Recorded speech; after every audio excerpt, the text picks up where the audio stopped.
এসেছি আজকে দিশা তোমাদের কাছে। আমার দিশার আত্মকথা চ্যানেলে তোমাদের সকলকে স্বাগত।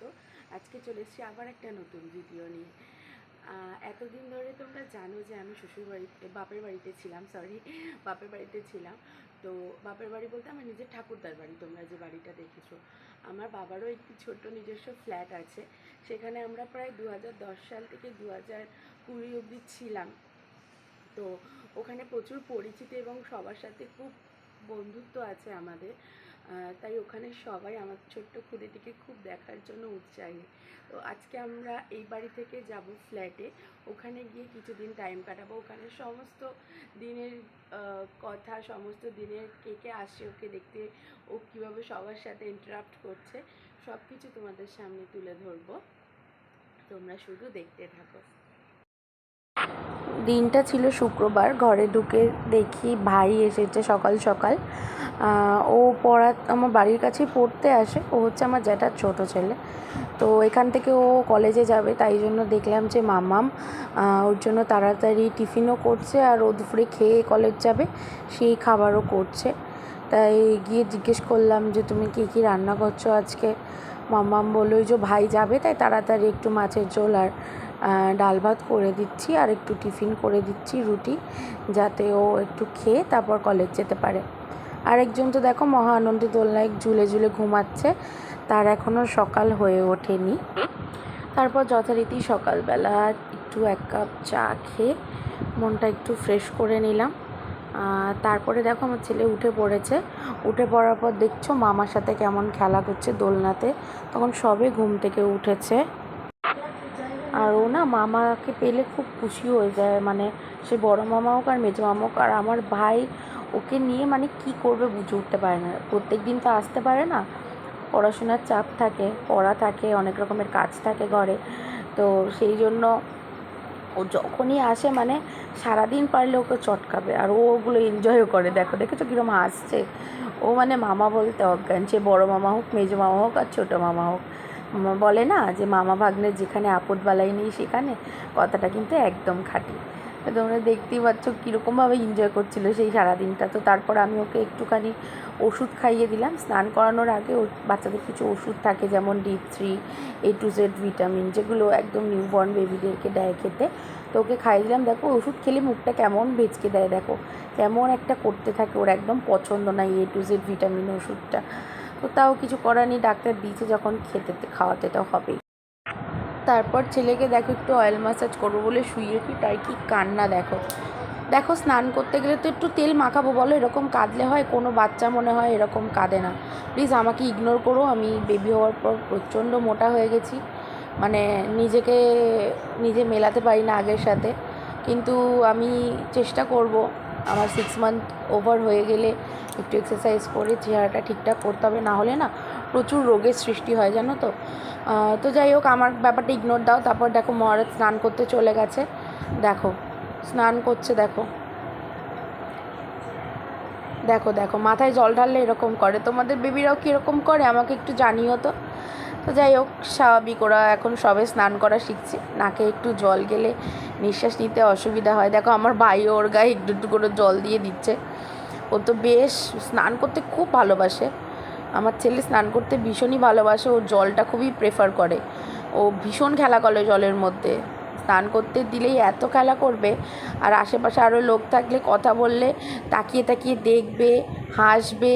ও দেখো একদম শুয়ে পড়ছে, দেখেছো? আমি যতই ওকে ধরে রাখতে চাইছি ও ততই ছটপট করছে।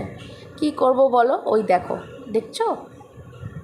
তো যাই হোক, ওকে মাঝে মাঝে আমি একটু বাথটবটার একটু কোণার দিকে মানে একটু হালকা করে হেলিয়ে দিই, যাতে একটু আস্তে আস্তে বসতে পারে, মানে ঠিক করে স্নানটা করতে পারে। তো এরম করে ওকে স্নান করাই। কি করব, কারণ ছোট বাচ্চা তো, কানে টানে জল ঢুকে গেলে দেখো তারপর স্নান করে তার অবস্থা।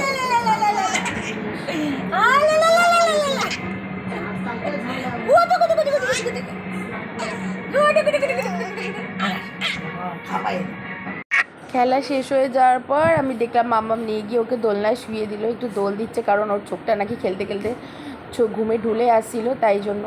তো তারপর আমি একটু টাইম পেয়েছিলাম বলে, যেহেতু আজকে বিকেলে আমরা নবপল্লীর ফ্ল্যাটে চলে যাব, সেই জন্য আমি লাগেজ ঠিক করে গুছিয়ে নিলাম।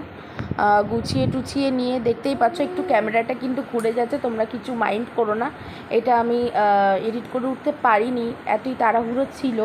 তো আমি অরিজিনাল ভিডিওটা এখানে আপলোড করে দিলাম, কিছু মনে করো না তোমরা প্লিজ, ভুল ত্রুটিগুলো মার্জনা করে দিও। দেখতেই পাচ্ছ যেহেতু ছোটো বাচ্চা, একটা বড় ব্যাগ হচ্ছে শুধু কাব্যরই সব জিনিসপত্র তার মধ্যে। তো তখন দেখো কাব্য একটু ঘুমাচ্ছিল, ওকে একটু ঘুম পাড়িয়ে দিয়েছিলাম, ও নিশ্চিন্তে ঘুমাচ্ছিল। তো আমি ওকে আর বেশি ডাকিনি, কারণ ও না স্নান করে ওঠার পর একটু ঘুম দেয়। তো দোলনা থেকে ওকে যেই নামিয়ে দিয়েছিলাম ঘুমটা ভেঙে গেছিলো, তারপর আবার ওকে খাটে এনে আমি শুয়ে দিয়েছি ব্যাগ ট্যাগ প্যাকিং করার পরে। চলো দেখো আমি রেডি হয়ে গেছি, জেঠুও চলে এসছে গাড়ি নিয়ে। এবার আস্তে আস্তে আমরা চলে যাই আমাদের ডেস্টিনেশন, আমাদের ফ্ল্যাটে। মানে যারা যারা বারাসাত থাকো তারা আশা করি নবপল্লী চেনো। তো নবপল্লীতে গান্ধী স্কুলের কাছেই আমাদের ফ্ল্যাট, নিজস্ব একটা পার্সোনাল ফ্ল্যাট রয়েছে। তো আমরা কিছুদিন ওখানে গিয়ে থাকবো।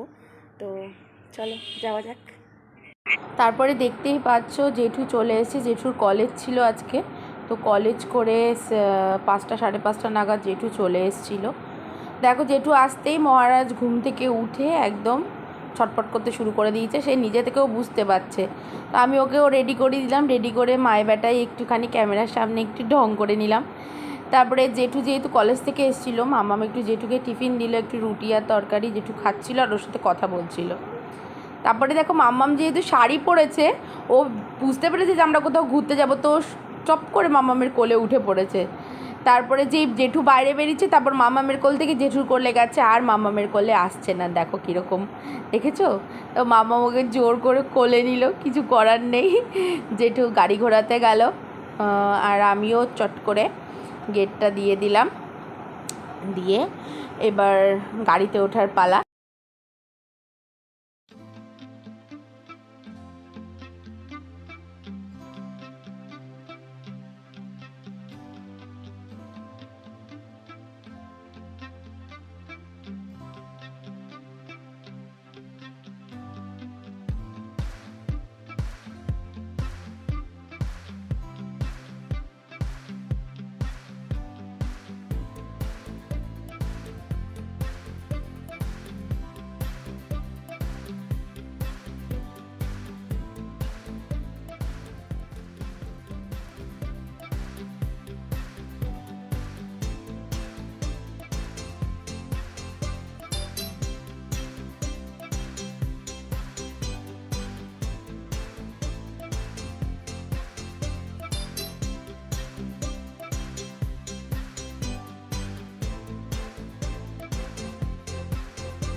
আমার ছেলে কিন্তু গাড়ির পেছনে বেশ জানলা দিয়ে দৃশ্য দেখতে দেখতে চলে এলো।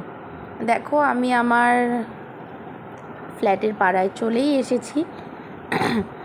গাড়ির মোড়গুলো যখন ঘুরছে না, আমার সেই 2010 সাল থেকে 2020 সালের সমস্ত স্মৃতিগুলো আস্তে আস্তে যেন ভেসে আসছে।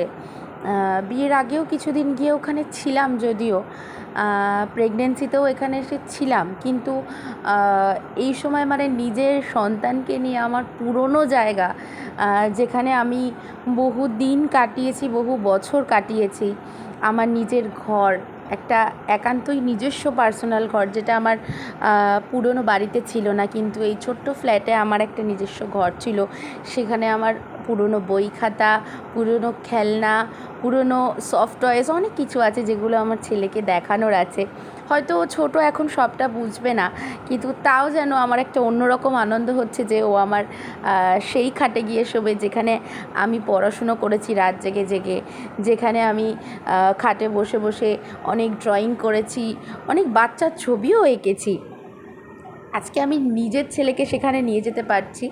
দেখো আমরা পৌঁছে গেছি ফ্ল্যাটে, তো মামা ওকে নিয়ে ঢুকছে। আমি বললাম যে আস্তে ধীরে আসো, কারণ যেহেতু কালকে বৃষ্টি হয়েছিল, তো সামনের প্যাসেজটা না খুব পিছল ছিল, শ্যাওলা জমেছিল। তো আমি দেখো আমাদের এই গ্রাউন্ড ফ্লোরে ঢুকে গেলাম। আমাদের ফ্ল্যাটটা না একদম গ্রাউন্ড ফ্লোরে, যেহেতু আমার মায়ের একটু পায়ের সমস্যা আছে, তো আমরা ফ্ল্যাটটা গ্রাউন্ড ফ্লোরেই নিয়েছিলাম। তো এই যে আমাদের ফ্ল্যাট, দেখো আমি বললাম যে তোমরা আসো, আমি আগে গিয়ে দরজাটা খুলি, কারণ বেশিক্ষণ দাঁড়িয়ে থাকতে পারবে না ছোট্ট পুচকে। তো চলো দেখো আমাদের কাব্য আমাদের ফ্ল্যাটে এন্ট্রি করছে, তোমাদেরও দেখে আশা করি ভালো লাগবে। আমি তো ভীষণ ভীষণ ভীষণই খুশি। দেখো জেঠু আগে ঢুকে ওর জিনিসটা রেখে ওকে ওয়েলকাম করার চেষ্টা করছে। তো আমার না খুব ভালো কেটেছে, বিশ্বাস করো কালকের দিনটা এত ভালো কেটেছে। দিনটা ছিল অক্ষয় তৃতীয়া, তাই আরও যেন মনে হচ্ছিলো যে একটা শুভ দিনে আমার পুরনো বাড়িতে আবার আসা, একটা কোনো ভালো জিনিসেরই হয়তো সূচনা। তো দেখো ঢুকে ঠাম্মা ওকে আমাদের ঠাকুরঘরে, যেখানে আমাদের লোকনাথ বাবা প্রতিষ্ঠা করা আছে, ওকে নিয়ে আগে ওখানে ঠাকুরকে দেখালো, তারপরে নিয়ে মহারাজকে ঘরে খাটের মধ্যে পিলোর ওপর শুইয়ে দিল। দেখো ও কিন্তু দিব্যি চারিদিক ঘুরে ঘুরে দেখছিল, জানো তো। তারপর একটু ওকে চেঞ্জ করে দিলাম, কারণ একটু গরম গরম লাগছিলো, তাই ড্রেসটা চেঞ্জ করি ও জেঠুর সাথে একটু খেললো। তারপর জেঠু চলে গেছিলো। তারপর আমার বর এসেছিলো, এসে বাবার বর একটুখানি কাজের ব্যাপারেই কথা বলছিল, আর আমার ছেলে দিব্যি সেগুলো গিলছিল, আর আমার তো ভীষণই বোর লাগছিল। আর আমার ঠাম্মা আর মা টিভি দেখছিল, কিছু করার নেই। তো তারপরে ছেলেকে নিয়ে একটুখানি, ছেলে ঘুমিয়ে পড়েছিল, তো ছেলেকে কোলে নিয়ে আমার বর একটুখানি ছিল খানিকক্ষণ। তো তারপরে আস্তে আস্তে মাম্মা আমার বাবা বললো ঠিক আছে তাহলে আমরা এখন চলে যাই, কারণ অনেকটাই রাত হয়ে গেছে। যেহেতু অরিজিৎ ছিল, তো তাই জন্য বাবা আর মাম্মা একটু আগেই চলে গেছে, মানে তাড়াতাড়ি চলে গেছে। তো সেই কারণে, কারণ ওই বাড়িটা তো ফাঁকা থাকবে, বুঝতে পারছো। তো ফাঁকা রাখা তো জানো এখনকার দিনকাল যা পড়েছে, বাড়ি ফাঁকা রাখাটা খুবই ডিফিকাল্ট। তো ওখানে ওই জন্য বাবা আর মাম্মাম চলে গেল। আমি বাবা আর মাম্মামকে টাটা করে দিলাম, দেখো ওরা চলে যাচ্ছে। আর তারপর টাইম পেলাম অ্যাট লাস্ট আমার ছেলেকে নিয়ে একটু টাইম কাটানো। ও তার মধ্যে একটা ক্লিপ আমি তোমাদেরকে, মানে ভিডিওটা করে উঠতে পারিনি, আমার বর তারপরেই চলে গেছিলো, কারণ ও ঘুম থেকে উঠে পড়েছিল। তো যেহেতু অনেকটাই রাত হয়ে গেছিলো, তো অরিজিৎ বললো যে আমি চলে যাব, সেই কারণে আমার বর চলে গেছিলো। তো তারপরে আমি ছেলের সাথে একটুখানি মা ছেলে টাইম কাটালাম আর কি। আর আমার মা তখন ঘরে, মানে আসলে অনেক দিন পরে এসেছি তো ফ্ল্যাটে, তো কিছু জিনিস অগোছালো আছে সেগুলো গোছাচ্ছিল। আর আমি আর আমার ছেলে দিব্যি আমার ছেলেকে ধরে আমি আদর করছিলাম, চটকাচ্ছিলাম। ওর সাথে না যত টাইম কাটাই তত যেন আরও পাওয়ারফুল হয়ে ওঠে আমাদের সম্পর্কটা। প্রত্যেকটা মায়ের ক্ষেত্রেই আমি বলছি, প্রত্যেকটা মারই তার সন্তানকে একটা কিঞ্চিৎ সময় অন্তত সারাদিনে কিছুক্ষণের জন্য দেওয়া উচিত, যাতে মা আর সন্তানের মধ্যে একটা সুন্দর মধুর সম্পর্ক, একটা বন্ডিং তৈরি হয়, যেটা আজীবন থেকে যায়, জানো তো। যেটা কিন্তু কোনো দিনও নষ্ট হয়ে যায় না, যদি সঠিকভাবে তার পরিচর্যা করা যায়। মোটামুটি সবাই বাড়ি চলে গেছে, ঠাম্মা দাদু তো দেখলেই বাড়ি চলে গেছে। তারপর একটু আগে আমার বড় বাড়ি চলে গেছে। তো আজকে ফ্ল্যাটে আমরা মা মেয়ে আর আমাদের খুদেকে নিয়ে আজকে রাতটা কাটবে। আজকে না, বেশ কয়েকদিনই কাটবে এখানে, একটু মা মেয়ে সময় কাটাতে এসেছি আমার ছোটোটাকে নিয়ে। বাবাও আসবে, সবাই আসবে, আমার বড় আসবে, কালকে আসবে। আর কালকে তোমাদেরকে দেখাবো যে আমার মার 25শে বৈশাখের অনুষ্ঠানে একটু ছোট ক্লিপ তো দেখাবো, অবশ্যই দেখাবো। ওখানে যাব, ইচ্ছা আছে সোনাকে নিয়ে, আমাদের পাড়ার মধ্যেই তো, বেশি দূর না। তাই জন্য ভাবছি ওকে একটু জামা কাপড় পরিয়ে নিয়ে আমি মানে যাব। আমি তোমাদের সাথে কথা বলছি আর সে আমার দিকে তাকিয়ে না মানে হাসছে। যাই হোক, তো আজকের ব্লগটা এখানেই শেষ করছি। খুব ক্লান্ত লাগছে আজকে, কেন জানি না, শরীরটা খুব টায়ার্ড লাগছে। আসলে ঠিক করে দুপুরে একটু ঘুমটুমও হয়নি, আর জানোই বাচ্চা থাকলে রাতে ঠিক করে ঘুমও হয় না, তাড়াতাড়ি উঠে পড়তে হয়, আর এরম করেই রাতে ঘুম হয় না, দুপুরে ঘুম হয় না। তো এই টাইমটাতে না খুব ঘুম পায়, খুব টায়ার্ড লাগে। নিউ মম যারা আছো তারা সবাই মোটামুটি জানো, এক্সপিরিয়েন্সড এই ব্যাপারটাতে। তো যাই হোক, আজকে একটু এখন মানে একটু ভালো লাগছে, কি ফ্রেশ লাগছে, একটুখানি একটু মুখ ধুয়ে এলাম।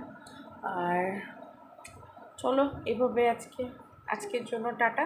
আবার নেক্সট ব্লগের জন্য অপেক্ষা করো, জলদি আসবে।